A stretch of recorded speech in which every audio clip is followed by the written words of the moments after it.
তাহলে আমরা এর আগের প্যারাতে আমরা কি পড়েছি যে অ্যাস্ট্রোলজারের ঠিক চলে যাওয়ার মুহূর্তে আমরা দেখলাম যে একটা কাস্টমার এসছেন এবং সেই কাস্টমার এসে কি বলছে, তার কাছে তার ভাগ্য গণনা করছে। কিন্তু অ্যাস্ট্রোলজার তো এমনি অন্যান্য দিনের মতো সে নর্মাল যেভাবে শুরু করে সেভাবেই শুরু করতে গেছিলো, অর্থাৎ তার যে গেস ওয়ার্কের দ্বারা সে শুরু করে, সে যে আন্দাজে একটা ঢিল ছুঁড়তে শুরু করে বিভিন্ন ক্লায়েন্টদের দিকে, সেটা সে করতে গেছিলো। কিন্তু এই যে স্ট্রেঞ্জার সে থেকে কী বলছে যে না, একদমই এসব করলে চলবে না, এবং যদি সে দেখে যে সে তার সাথে ব্লাফিং করছে, মানে ঠকাচ্ছে, তাহলে কিন্তু অবশ্যই করে তাকে ডাবল ফেরত দিতে হবে। তো এবার কি বলছে দেখো, অলরেডি কিন্তু 1 আনা দিয়ে ফেলেছে। তো ঠিক যে সময়ে সে উত্তরটা দেওয়ার জন্য প্রস্তুত হচ্ছে, অর্থাৎ হেভেনের দিকে, স্বর্গের দিকে সে কিছু মন্ত্রমন্ত্র উচ্চারণ করছে, আর এদিকে সেই স্ট্রেঞ্জার সে সবে কী করেছে, চুরুট ধরিয়েছে, আর সেই চুরুট ধরানো সেই আলোতে স্ট্রেঞ্জারকে দেখে সে পজ হয়ে গেছে আমাদের অ্যাস্ট্রোলজার, জ্যোতিষী। এবং 3টে এক্সাম্পল দেওয়া হয়েছিল, যেমন গাড়িগুলো একটানা চিৎকার করতে করতে রাস্তায় হঠাৎ করে বন্ধ হয়ে যায়, তাদের চিৎকার থেমে যায় কোনো একটা কারণে, অথবা জটকা ড্রাইভার্স যেগুলো হয়, যারা 2 চাকার ঘোড়ার গাড়ির চালকরা যেভাবে ঘোড়াটোড়া চালায় চিৎকার করতে করতে, তাদেরও চিৎকার যেমন হঠাৎ করে থেমে যায়। কিংবা সেমি ডার্কনেসের জন্য, অর্ধেক অন্ধকারের জন্য পার্কের মধ্যে লোকজনরা যেমন চিৎকার চেঁচামেচি করে, তাদের যেমন আওয়াজ যদি কোনো কারণে হঠাৎ করে থমকে যায়, সেই রকমভাবে থমকে গেছে অ্যাস্ট্রোলজার।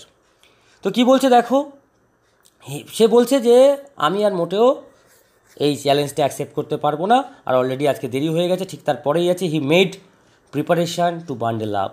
সে তো আবার প্রস্তুতি নিচ্ছে বেঁধে চেঁধে নেওয়ার জন্য। The other held his wrist, অন্যজন ওই যে স্ট্রেঞ্জার তার কবজিটা ধরলো, তার হাতটা ধরলো অ্যান্ড সেড, এবং বলছে you can't get out of it now, এখান থেকে তুমি মোটেও আর বেরোতে পারবে না। You drag me in while I was passing, তুমি আমাকে টেনে হেঁচড়ে এখানে নিয়ে এসছো আমি যখন পাশ দিয়ে যাচ্ছিলাম। The astrologer shiver in his grip, astrologer তার ওই যে সে যে ধরে আছে, তার সেই ধরাশায়ী অবস্থাতে সে ভয়ে কেঁপে উঠল। অ্যান্ড হিজ ভয়েস শুক, তার গলার আওয়াজও কেঁপে গেল। অ্যান্ড বিকেম ফেইন্ট, প্রায় সে মানে নিজেকে ক্লান্ত বলে মনে হলো, অজ্ঞান হয়ে যাওয়ার মতো হলো। বলছে লিভ মি টুডে, আজকে আমাকে ছেড়ে দাও। I will speak to you tomorrow, কালকে আমি তোমার সাথে এসে কথা বলবো। দাদার অন্যজন কিন্তু মোটেও ছাড়ার পাত্র নয়। সে কী করলো, থ্রাস্ট হিজ পাম্প, সে তার হাতের তালুটাকে গুঁজে দিল ইন হিজ ফেস, তার মুখের দিকে, অ্যান্সার, এবং বলছে challenge is challenge, go on. Challenge যখন নিয়েছো সুতরাং চালিয়ে তোমাকে যেতেই হবে। The astrologer proceeded with his throat drawing up, astrologer বলছে, তার গলাটা শুকিয়ে শুকিয়ে গেছে, সেইভাবে বলছে যে দেয়ার ইজ আ উমেন, একটা মহিলা আছে বলে ডট ডট ডট, মানে যেটা সে নর্মাল কাস্টমারদেরকে বলে। তখন সঙ্গে সঙ্গে স্ট্রেঞ্জার বলছে স্টপ, থামো। সেট দেওয়া তার অন্যজন বলছে I don't want all that, এই সব কথা আমি শুনতে চাই না। শ্যাল আই সাকসিড, আমি কি সফল হব ইন মাই প্রেজেন্ট স্যার, যেটা আমি এখন খুঁজছি, অর নট, নাকি আমি খুঁজে পাবো না তাকে। অ্যান্সার দিস অ্যান্ড গো, এই উত্তরটা দাও অ্যান্ড চলে যাও। আদারওয়াইজ নইলে I will not let you go, আমি তোমাকে মোটেও ছাড়বো না, টিল যতক্ষণ না পর্যন্ত ইউ ডিসগগ মানে একবারে বের করে দেওয়া, অল ইউর কয়েন্স, তোমার সমস্ত কয়েনগুলো যদি আমি, মানে যা কয়েন আজকের উপার্জন করেছো সেগুলো যদি তুমি না দাও, তোমাকে আমি ছাড়বো না। দ্য অ্যাস্ট্রোলজার মাটার্ড আ ফিউ ইনক্যান্টেশন, এবারে সুতরাং আমাদের অ্যাস্ট্রোলজারটা কি নিরুপায় হয়ে গেছে, তাই সে কী বলছে, মাটার্ড, বিড়বিড় করে বললো, ফিউ ইনক্যান্টেশন মানে মন্ত্র, বিড়বিড় করে কিছু মন্ত্র উচ্চারণ করলো। অ্যান্ড রিপ্লাইড, উত্তর কী দিচ্ছে, অলরাইট, ঠিক আছে, আই উইল স্পিক, আমি বলবো, but will you give me a rupee, তুমি কি 1 টাকা দেবে আমাকে, if what I say in convincing, যদি আমি সঠিক বলতে পারি, তোমার যদি সেটা ভালো লাগে। আদারওয়াইজ নইলে I will not open my mouth, আমি আমার মুখ খুলবো না কিন্তু। And you may do what you like, হ্যাঁ তোমার যা ইচ্ছা তুমি তাই করে নাও। After a good deal of haggling, অনেকক্ষণ কথা কাটাকাটির পর, অনেকক্ষণ জোর করাকরির পর, দ্য আদার এগ্রিড, অন্যজন কী হলো, রাজি হলো। দ্য অ্যাস্ট্রোলজার সেড, অ্যাস্ট্রোলজার এবারে বলছে you were left for dead, তোমাকে মৃত্যুর মুখে ঠেলে ফেলে দেওয়া হয়েছিল। অ্যাম আই রাইট, আমি ঠিক বললাম? ও টেল মি মোর, স্ট্রেঞ্জার তখন বলছে হ্যাঁ ঠিক বলেছো তো, দেখি আরও কী যেন বলো দেখি। আর knife has pass through you once, একটা ছুরি তোমার বুকে বেঁধে দেওয়া হয়েছিল, সেট দ্য অ্যাস্ট্রোলজার বলছে। গুড ফেলো, সত্যিই তো খুব ভালো লোক তুমি। হি বিয়ার্ড হিজ চেস্ট, সে তার মানে বুকটাকে খুলে দেখাচ্ছে, টু শো দ্য স্কিওর, সেই দাগটাকে। হোয়াট এলস, আর কি যেন বলো দেখি। অ্যান্ড দেন তারপর ইউ ওয়ার পুশ, তোমাকে ঠেলে ফেলা হয়েছিল ইনটু আ ওয়েল, একটা কুয়োর মধ্যে, near by in the field, একবারে মাঠের কাছে। You were left for dead, তোমাকে সত্যিই মৃত্যুর মুখে ঠেলে ফেলা দেওয়া হয়েছিল। তখন সেই স্ট্রেঞ্জার কি বলছে, I should have been dead, সত্যি আমি মরে যেতাম, ইফ সাম পাসার বাই, যদি কোনো যাত্রী হ্যাড নট চান্স টু পিপ, উঁকি না মারতো, পিপ মানে উঁকি মারা, ইন্টু দ্য ওয়েল, মানে কি ভাগ্যে একটা উঁকি মেরেছিল, একটা যাত্রী পাশ দিয়ে যাচ্ছিল, এরকম একটা যাত্রী উঁকি মেরেছিল, হ্যাঁ, যদি সে না দেখতো আমি সত্যিই আমি মরে যেতাম, এক্সক্লেম দ্য আদার, অন্যজন বলছে, ওভারহেলমড বাই এনথুজিয়াজম, একবারে উৎসাহে আত্মহারা হয়ে। When shall I get at him, আচ্ছা বলো দেখি আমি ওকে কখন পাবো সেই শয়তানটাকে। He asked, clenching his fists, তার মুষ্টি বাঁধতে বাঁধতে, মানে মুঠো করতে করতে সে বলছে যে বলো দেখি কখন সেই শয়তানটাকে আমি পাবো। ইন দ্য নেক্সট ওয়ার্ল্ড, পরের বারে যদি কোনো জন্ম হয়, অর্থাৎ পরের পৃথিবীতে তুমি পাবে, অ্যান্সার দ্য অ্যাস্ট্রোলজার। অ্যাস্ট্রোলজার উত্তর দিল, হি ডায়েড 4 months ago, 4 মাস আগে তো সে তো মারা গেছে, in a far off town, দূরে একটা শহরে। You will never see any more of him, তুমি আর বাবা কখনোই তাকে দেখতে পাবে না। The other groaned on hearing it, অন্যজন তখন কী করছে, গড়গড় করছে এই কথাটা শুনে। দ্য অ্যাস্ট্রোলজার প্রসিডেড, অ্যাস্ট্রোলজার তখনও বলে যেতে থাকলো, গুরুনায়ক তাই না,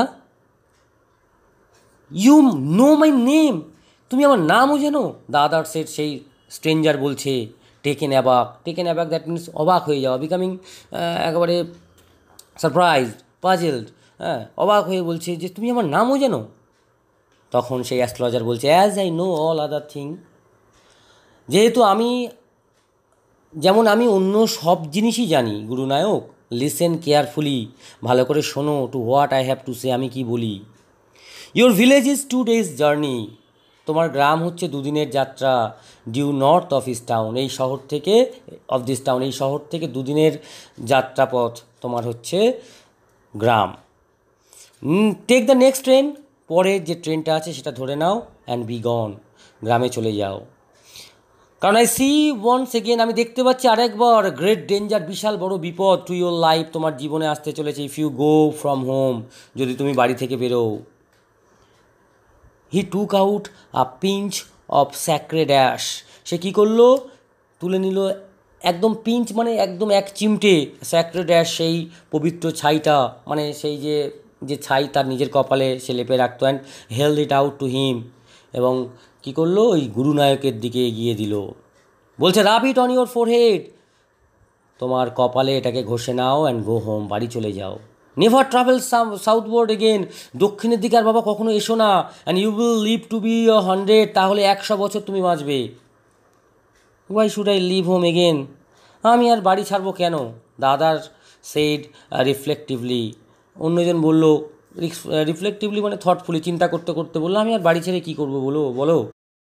I was only going away now and then, আমি অ্যাকচুয়াল বাড়ি থেকে বেরিয়েছিলাম, মানে যেখানে সেখানে আমি খুঁজেছি, কিসের জন্য, টু লুক ফর হিম, ওই যে শয়তানটাকে খুঁজতে, যে আমার বুকে ছুরি বসিয়েছিল, to choke out his life if I met him, যদি তাকে পেতাম না একদম পুরো তো ওখানেই শেষ করে দিতাম।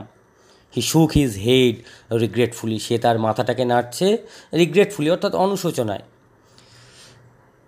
হি হ্যাজ এসকেপড মাই হ্যান্ডস, আমার হাত থেকে শয়তানটা পালিয়েছিল, I hope at least he died as he deserve, যাই হোক আমার আশা সে অন্তত মারা তো গেল যেমনটা তার প্রয়োজন ছিল। Yes said the astrologer, astrologer বললো হ্যাঁ। He was crushed under a lorry, সে লরির তলায় চাপা পড়ে মারা গেছে। The other looked gratified to hear it, আর অন্যজন অর্থাৎ সেই গুরুনায়ক সে কী করলো, গ্র্যাটিফাইড হলো, তৃপ্তি পেল, টু হিয়ার ইট, এটাকে শুনে। The place was deserted by the time the astrologer picked up his articles, অর্থাৎ সেই প্লেসটা একবারে ডেজার্টেড হয়ে গেল, শূন্য হয়ে গেল, বাই দ্য টাইম, যে সময় the astrologer picked up his article, astrologer তার জিনিসপত্রগুলোকে তুলে নিল, and put them into his bag, তার ব্যাগের মধ্যে ঢুকিয়ে রাখলো। The green shaft was also gone, সেই সবুজ যে বিচ্ছুরিত যে আলোটা এসছিল সেটাও চলে গেছে। Living the place in darkness and silence, অর্থাৎ পুরো জায়গাটাকেই একেবারে অন্ধকারাচ্ছন্ন এবং নিস্তব্ধ করে দিয়ে গেছে। The stranger had gone off into the night, আর ওই যে স্ট্রেঞ্জার, ওই যে এখন আমরা তাকে গুরুনায়ক হিসেবে চিনি, সেই Gurunayak had gone off into the night, সে রাত্রি মানে অন্ধকারের মধ্যে সে মিশে গেল। আফটার গিভিং দ্য অ্যাস্ট্রোলজার অ্যাস্ট্রোলজারকে দেওয়ার পর হ্যান্ডফুল অফ কয়েন্স, একেবারে এক মুঠো কয়েন দিয়ে সে অন্ধকারে মিশিয়ে মানে চলে গেল আর কি। ইট ওয়াজ নিয়ারলি মিড নাইট, এটা প্রায় মধ্যরাত। When the astrologer reached home, যখন অ্যাস্ট্রোলজার বাড়ি পৌঁছালো, হিজ ওয়াইফ, তার স্ত্রী, ওয়াজ ওয়েটিং ফর হিম, তার জন্য অপেক্ষা করছিল অ্যাট দ্য ডোর, দরজায়, and demanded an explanation, explanation করতে বললো, কারণ জানতে চাইলো যে কেন এত দেরি হলো। He flung the coins at her, অ্যাস্ট্রোলজার তো মাথা গরম হয়ে গেছে, সে একেবারে কয়েনগুলোকে ছুঁড়ে ফেলে দিল তার দিকে, অ্যান্ড সেট বলল, কাউন্ট দেম, ওগুলোকে গুনে নাও। One man gave all that, পুরো একটা লোকই এটা পুরো দিয়ে গেছে।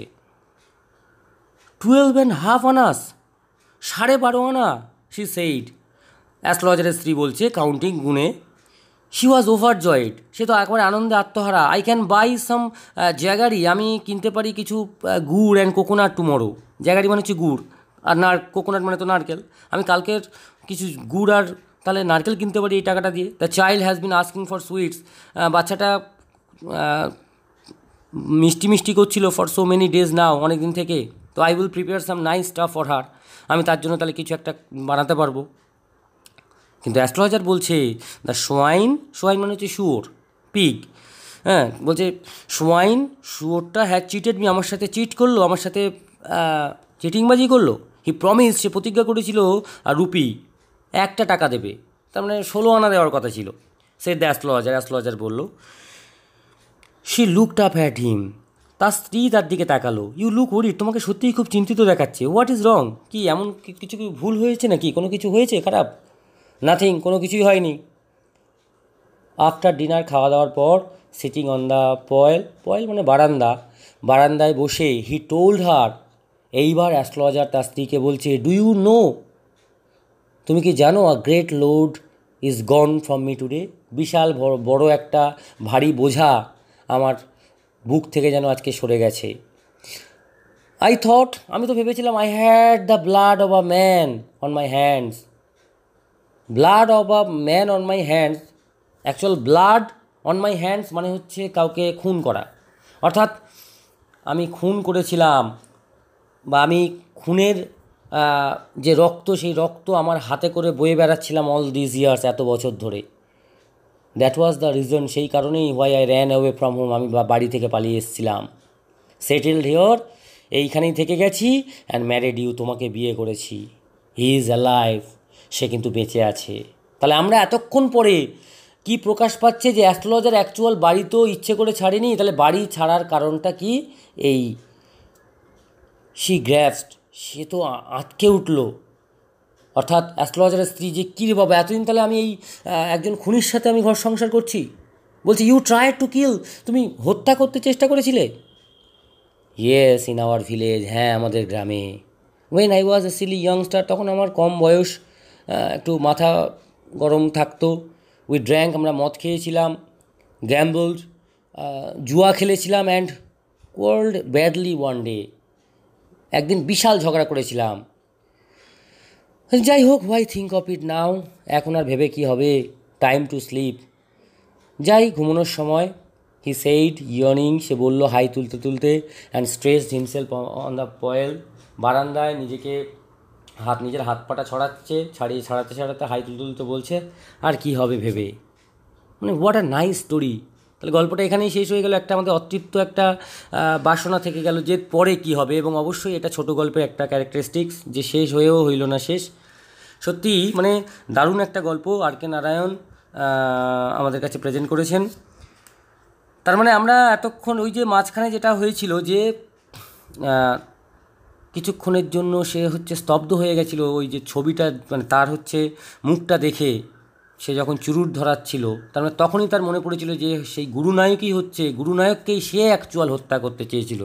তাহলে আমাদের অ্যাস্ট্রোলজার একজন কিন্তু খুন করার চেষ্টা করেছিল, মানে সে এতই নিজেকে খুনি মনে করতো, কিন্তু এখন তার সেই বোঝাটা নেমে গেছে। মানে হোয়াট আ নাইস এন্ডিং, সত্যি খুব সুন্দর একটা গল্প। তাহলে এই যে শেষটুকুটা না পড়লে কিন্তু আমরা বুঝতেই পারবো না যে অ্যাকচুয়াল অ্যাস্ট্রোলজারের অ্যাকচুয়াল লাইফটা কেমন ছিল, অ্যাস্ট্রোলজার আগে কেমন ছিল, তাই না?